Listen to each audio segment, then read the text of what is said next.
Bonjour et bienvenue à la Taverne aux idées. Alors aujourd'hui je commence mon nouveau format, la vie du tavernier. Le concept de ce format est simple. Je sélectionne un sujet, en général c'est un animé, ça peut aussi être un jeu vidéo. Je donne mon avis dessus, je sélectionne quelques petites erreurs, quelques petits problèmes que j'ai pu détecter sur le sujet, puis j'essaie de trouver des solutions, si c'est possible de le faire. Enfin, je termine la vidéo en donnant une note personnelle entre 0 et 10 au sujet. Le sujet d'aujourd'hui, c'est de l'animé Erased. Je ne sais pas si vous connaissez, c'est un animé à la fois pas ultra connu, mais pas non plus complètement inconnu au bataillon. Bref, j'espère quand même que ça parlera à un certain nombre d'entre vous. J'ai fait exprès pour commencer de prendre un animé pas ultra connu, mais vous inquiétez pas, je parlerai plus tard dans d'autres vidéos de One Piece, de Hunter x Hunter et ainsi de suite. Et sans plus tarder, je vous invite à prendre place comme d'habitude à l'une de mes tables, et moi je vais pouvoir tout vous raconter. C'est parti.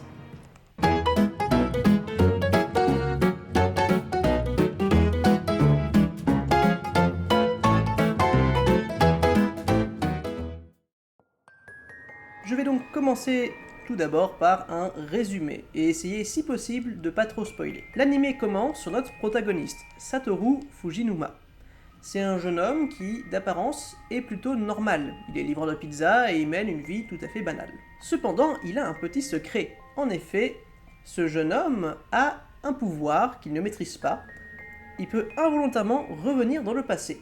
Alors, en général, c'est pas de beaucoup. Il revient de quelques secondes, au mieux quelques minutes dans le passé, avant qu'un accident plus ou moins grave se produise dans son entourage. Par conséquent, quand ça se produit, il essaie de rapidement regarder qu'est-ce qui cloche, où est-ce que l'accident peut arriver, afin de l'empêcher. Mais là où l'anime commence réellement, et là je vais essayer de pas spoiler, c'est à la fin du premier épisode, où un événement tragique se produit. A priori, c'est relié à un autre événement tragique qui s'est produit dans l'enfance de Satoru, et alors que les policiers lui courent après, son pouvoir se manifeste et il revient dans le passé jusqu'à l'époque de sa propre enfance. L'intrigue principale de cet animé, ça va être de lever le mystère sur l'incident qui s'est produit pendant l'enfance de Satoru, notamment c'est le meurtre d'une jeune fille qui s'appelle Kaio, et on doit retrouver qui est le meurtrier. Mais bien sûr, ce n'est pas facile, puisque déjà, même si lui, il a son expérience de jeune adulte, il a le corps d'un enfant, il doit quand même aller à l'école, etc.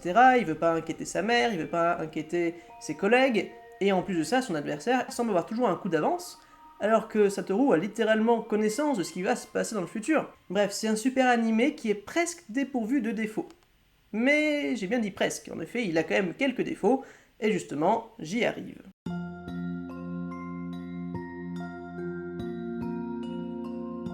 Premièrement, pour le coup c'est peut-être assez personnel, mais j'ai eu du mal à être happé par l'histoire dès le premier épisode. En effet, j'avais commencé à regarder le premier après qu'on m'ait suggéré l'animé, et j'avais pas particulièrement accroché. C'est que à partir du deuxième, où là j'ai été happé par l'histoire, et où j'ai pas mal enchaîné l'ensemble de la série. Deuxièmement, faut bien avouer que l'identité du tueur est plutôt évidente.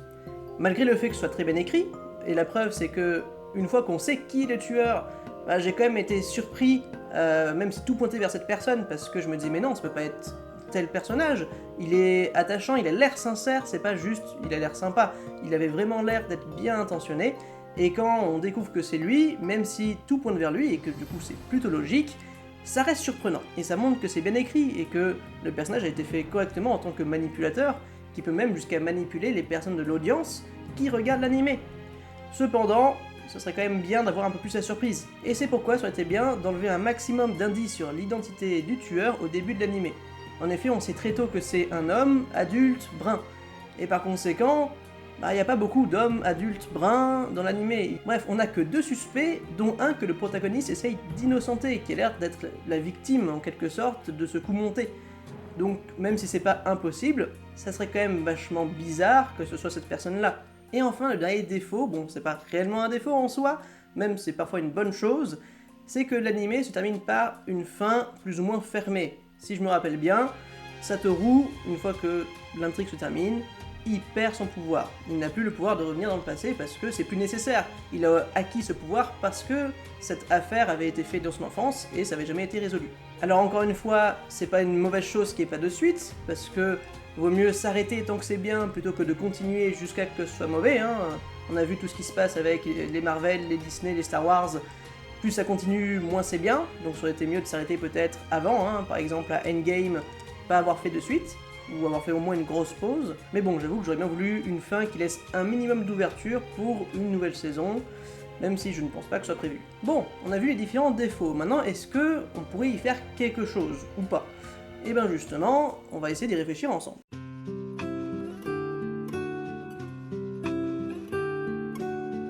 Pour ce qui est du premier épisode qui est pas très accrocheur, on pourrait peut-être juste raccourcir un peu la période présente et arriver plus rapidement dans le passé, qu'au lieu que ce soit à la toute fin de l'épisode, que ce soit aux 2/3 de l'épisode, comme ça on peut commencer un peu déjà à creuser ce qui se passe dans le passé, et ainsi être plus rapidement dans l'intrigue. Mais bon, de toute façon, comme c'est pas un gros défaut, c'est pas très grave si on le laisse tel quel. Pour ce qui est de l'identité du meurtrier, on peut essayer d'enlever un peu des indices qu'on a au début de l'animé sur justement comment identifier la personne. Par exemple, si on ne sait pas que c'est un adulte, ou que c'est un homme, ou que la personne est brune, déjà ça ouvre le champ des possibles en termes de suspect. À ce moment-là, ça pourrait autant être un collègue de classe, voire même un ami de Satoru, ou encore la mère de Kaio, ou son beau-père, ou un agent de police, un inconnu, un harceleur, bref, le champ des possibles augmente tout de suite dès qu'on réduit un peu les critères qui permettent d'identifier le meurtrier.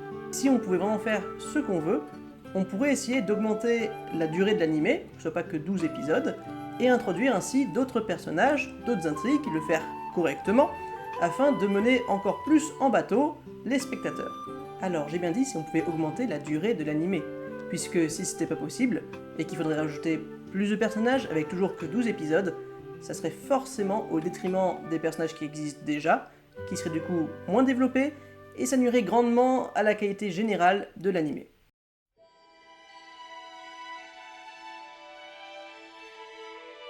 Enfin, pour ce qui est de la fin de l'animé et d'une potentielle saison 2, j'ai quelques petites idées là-dessus. En gros, la fin de l'animé est plus ou moins la même qu'actuellement, mais on n'est pas sûr de savoir si les pouvoirs de Satoru ont disparu. Il est même possible que Satoru ait toujours ses pouvoirs, mais qu'il soit persuadé de ne plus les avoir, car pendant une longue période, il ne se manifeste plus. Et finalement, un jour ils vont de nouveau se manifester, et ça va être pour la saison 2. Qu'est-ce qui se passerait dans cette saison 2? Là où dans la saison 1, l'antagoniste est une personne entre guillemets normale, mais très calculatrice, manipulatrice, qui pouvait tuer de sang-froid, ça serait assez différent de la saison 2. L'antagoniste de la saison 2 serait une personne avec le même pouvoir que Satoru. Il pourrait même être représenté par un papillon rouge, comme celui de Satoru qui est représenté par un papillon bleu. Alors qu'est-ce que contiendrait cette saison? Tout d'abord, elle commencerait comme la saison 1 avec un événement tragique qui va toucher un proche de Satoru. Ça serait pas la même personne qui serait touchée dans la saison 2 que la saison 1 quand même, faut pas abuser. Mais en tout cas, Satoru est de nouveau mis en plein dedans. Plus tard, on découvrirait que la personne à l'origine du meurtre du proche de Satoru, ce serait notre antagoniste, celle qui a les mêmes pouvoirs que Satoru. Et on découvrirait plus tard qu'elle l'a fait pour se venger. En effet, elle est convaincue que la personne qu'elle a assassinée, le proche de Satoru, serait quelqu'un qui lui a fait du mal dans son passé. Et par conséquent, elle a utilisé son pouvoir pour essayer de se venger. Bien sûr, ce serait de nouveau une sorte de coup monté, et Satoru aurait un retour dans le passé pour essayer d'empêcher l'assassinat. Sauf que, lorsqu'il arrive à empêcher l'assassinat, l'antagoniste, à son tour, a un retour dans le passé pour réussir à faire son assassinat. Donc, on a comme ça un jeu de boucles temporelles qui vont se faire au fur et à mesure. Et finalement, le véritable objectif va se révéler. Ce n'est pas d'empêcher directement l'assassinat du proche de Satoru, le vrai objectif serait de découvrir qui a fait du mal à l'antagoniste dans son passé, puis d'empêcher ce moment-là d'arriver. Comme ça, l'antagoniste n'est pas traumatisée, elle n'a pas envie de se venger dans le futur, elle n'obtient pas non plus le pouvoir de le faire, et ça sauve le proche de Satoru. Alors on pourrait imaginer bien sûr qu'il y aurait plein de rebondissements, d'intrigues secondaires, de fausses pistes, etc. Mais il y aurait quelque chose de particulièrement intéressant à la fin. En effet, tout au long de cette saison, on pourrait imaginer que Satoru profiterait de ses retours en arrière pour essayer de renouer, de réparer ses liens avec un personnage assez important à ses yeux. Peut-être son meilleur ami, peut-être un love interest, peu importe, l'idée c'est d'avoir en tout cas une personne vraiment proche de lui, avec qui il a peut-être un peu perdu contact ou avec qui il a fait beaucoup d'erreurs, et il profite de ses retours dans le passé pour essayer de réparer ses erreurs et de reformer un lien fort avec cette personne. Mais au moment où il arrive à la toute fin, qu'il comprend que en annulant le traumatisme qui a animé jusqu'à maintenant l'antagoniste, ça va également effacer tous les efforts qu'il a fait. Il a un peu un dilemme. Bien sûr, il va quand même finir par choisir de sauver son ami visé par l'assassinat et d'effacer tout ce qui s'est passé, mais forcément ça va quand même lui faire un peu de peine d'avoir à tout reprendre de zéro. Ce qui va l'aider à faire ce choix-là, c'est de se dire que les gens en général, ils n'ont pas la chance comme lui de pouvoir revenir dans le passé pour réparer les erreurs qu'ils ont fait. En général, ils font avec, et ils essayent de réparer les choses plutôt dans le futur, de rebâtir quelque chose, avec le temps. Et c'est ce qu'il va faire une fois qu'il va être revenu dans le présent. En effet, ça y est, comme le traumatisme a été effacé, l'antagoniste n'a plus de raison d'avoir ses pouvoirs, donc toute la timeline qu'il avait créée en faisant sa toute première boucle temporelle, tout ce qui est parti de là a été complètement effacé. Et comme Satoru est le seul à se rappeler de ce qui s'est passé, il va en profiter pour en faire un roman. Il va simplement expliquer son histoire, mais en faisant croire que c'est des personnages fictifs, et comme c'est le seul à avoir vécu ces choses et à s'en rappeler, les autres ne s'en rappellent pas, tout le monde pense que c'est juste un génie et qu'il a imaginé tout ça, alors que c'est simplement sa biographie en quelque sorte. Après ça, il va du coup essayer, comme je disais, de renouer avec la personne qu'il avait essayé de renouer pendant tout le long de cette saison, donc encore une fois le meilleur ami, ou le love interest, ou autre, et ça va se terminer un peu là-dessus, avec lui qui essaye de recréer une relation stable et sans revenir dans le passé ou quoi avec cette personne. Enfin voilà, c'est ce que j'ai imaginé pour une saison 2. Alors en commentaire, n'hésitez pas à me dire vous, qu'est-ce que vous auriez imaginé, à me dire aussi si ça vous a plu, tout simplement. Et s'il y a des choses que vous auriez modifiées, peut-être, ou ajoutées, ou supprimées. Alors pour ce qui est de la note, parce qu'il faut quand même que je la donne, cette fameuse note, pour Erase, je donne un 9 sur 10. Donc rapidement pour expliquer mon système de notation, une œuvre, si elle a 0, c'est qu'il n'y a rien à en garder, c'est rarissime. Une œuvre, si elle a 10, c'est qu'il n'y a rien à modifier, tout est parfait, c'est également rarissime. Si elle a 5, c'est vraiment le milieu, c'est ni bien, ni pas bien. Ça veut juste dire, ça se regarde tranquillement, ça se laisse regarder, mais ça apporte rien non plus, c'est pas marquant, enfin voilà, c'est oubliable, tout en étant pas une mauvaise chose pour autant. Et du coup, si je mets 9 à Erased, c'est parce qu'en vrai, j'ai pas grand chose à y reprocher, comme vous avez pu voir. Il y a le fait qu'il n'y a pas de suite, mais c'est pas un problème en soi, encore une fois. Il y a le premier épisode qui est un peu longué, mais ça se fait quand même. Et enfin, il y a le problème de découvrir entre guillemets facilement qui est le meurtrier, mais même là, l'écriture de l'œuvre permet de rattraper un peu ça, en faisant un personnage qui a l'air si sincère et gentil, que quand on découvre que c'est lui, on est quand même surpris, même si ça ne pouvait être que lui. Enfin voilà, j'espère en tout cas que ce premier épisode de ce concept vous a plu. Si c'est le cas, n'hésitez pas à mettre un commentaire, un pouce en l'air ou à vous abonner. Et enfin, j'espère surtout vous revoir très vite à l'une de mes tables. Salut!